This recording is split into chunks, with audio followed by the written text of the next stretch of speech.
va faire 3 ateliers différemment et on va faire 3 tours. Alors dans la première, c'était beaucoup de la souplesse, c'était un renforcement du gainage et c'était tirer des luges. Maintenant, on a vu, c'est des sauts, des sprints et lancer des medicine balls et grimper la corde.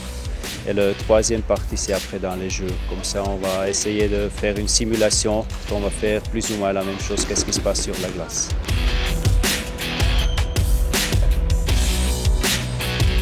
Je pense qu'il y a beaucoup de facteurs dans une saison qui font qu'on fait des bons résultats ou pas. Mais c'est sûr qu'un de ces facteurs, c'est la préparation physique.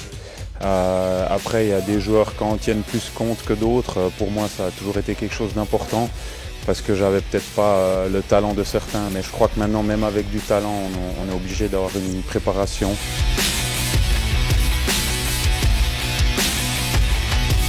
On doit être créatif. On doit toujours regarder gauche et droite, qu'est-ce qu'ils font les autres et finalement font suivre une propre philosophie. Je parle souvent avec les joueurs parce que c'est eux les acteurs et ils doivent me redonner comment ils la sentent et finalement ensemble on va développer un programme. Chez moi on va passer aujourd'hui 5 tours, toujours 45 secondes bouger et après c'est... Le but pour moi c'est augmenter la physique chez tous les joueurs et finalement créer un esprit d'équipe s'il y a une équipe qui est soudée.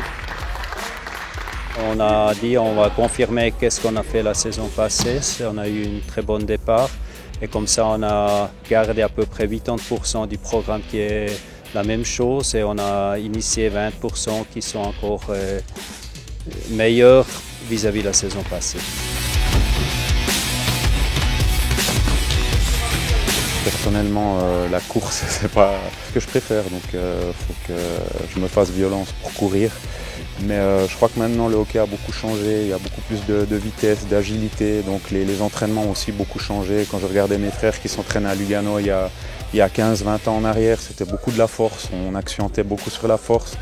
Et maintenant je crois qu'on revient un peu en arrière où on essaye d'être beaucoup plus agile et puis aussi travailler beaucoup la mobilité. Je pense qu'à un âge avancé aussi, si on ne travaille pas la mobilité, à un moment donné on va payer le prix avec les blessures.